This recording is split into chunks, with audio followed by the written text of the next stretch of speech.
classic clips of the midweek. These are from 2003, this pile of old mini-discs. We thought we'd bring you a little set once a week on the show. We'll have some regular clips for you on Friday. And we begin with Alan Brazil.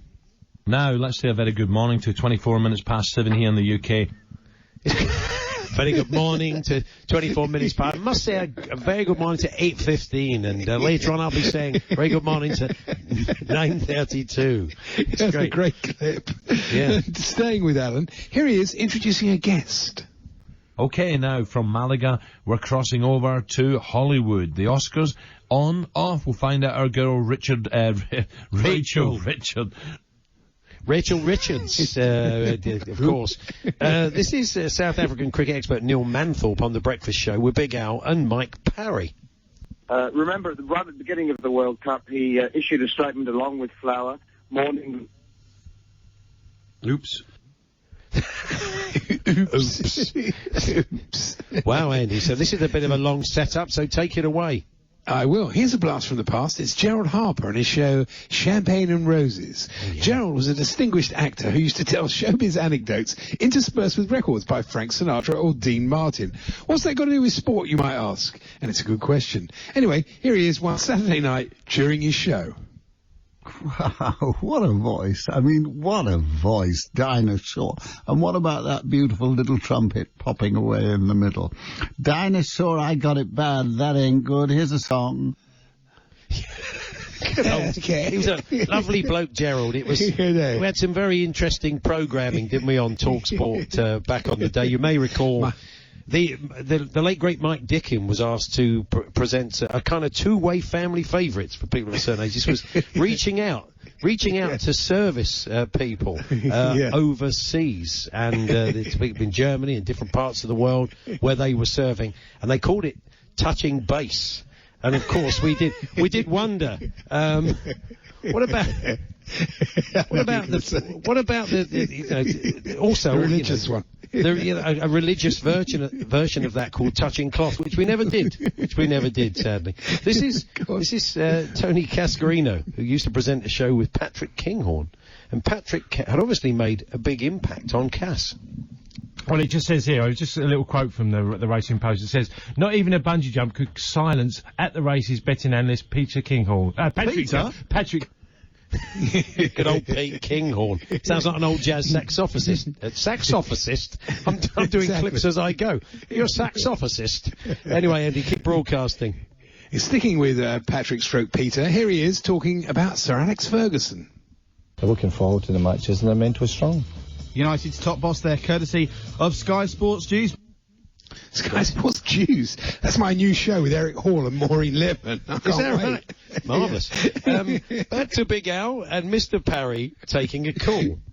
Let's go to Sheffield and Ard. Ard, morning. Good morning. Hi, mate. Yeah, hi, Ard. I'm fine. Yeah, I don't think Beckham Ard, excuse me, just before we go on. Are you well, Ard? I was going to say, I don't suppose your first name's Well, is it? No. Right, go on, Ard. Oh, he's not heard that one before, go on, yeah, go on. Right, Ard, please, go on. Yeah, I don't think Beckham would go. Yeah, he just wants to make his point. Poor old Ard. Now, we all know Alan Brazil has been obsessed by a particular road in the Midlands for many years. Yeah. Did you A1 it all the way home? No, I didn't actually. I went down the M1, M6, and then I cut across this new road, which is excellent.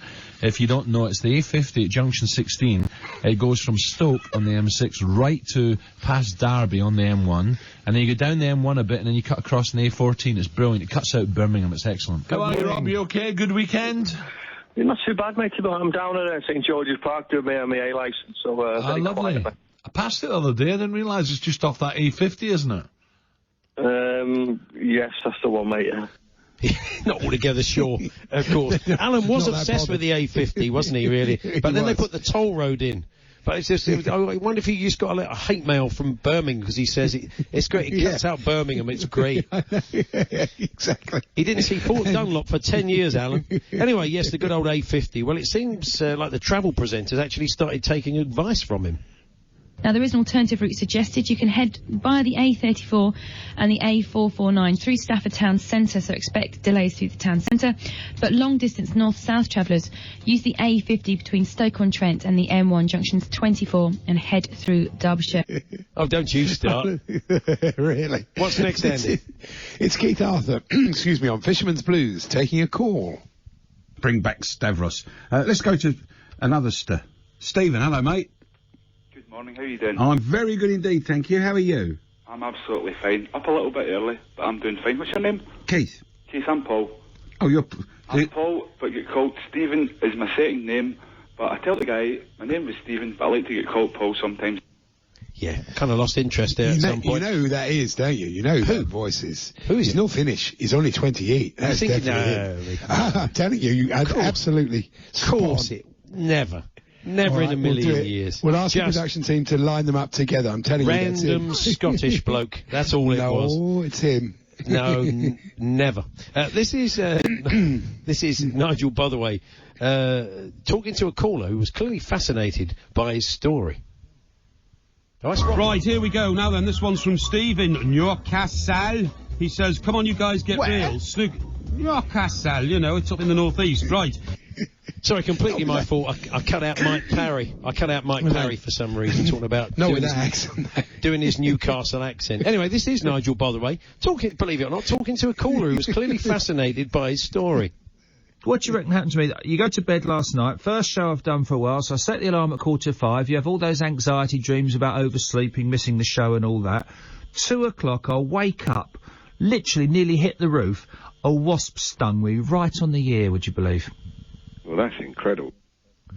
Well, sort of. It's not that incredible. And then you make that TV show, That's Incredible. It's quite funny. So anyway, what's next? Not for Nigel. And finally, it's Keith Arthur handing over to Mr. Parry at the end of Fisherman's Blues. The ultimate destiny of the Premiership. The ultimate destiny of the FA Cup. The ultimate destiny of sport is happening this weekend. And the man who will be discussing the ultimate destiny of many things between 8 and 12 with his colleague Alan Brazil is Mike Perry. You're absolutely right, Keith. Destiny, one of my favourite programmes of all time, right alongside Dallas. Destiny, sorry. Dynasty. Right. There we are.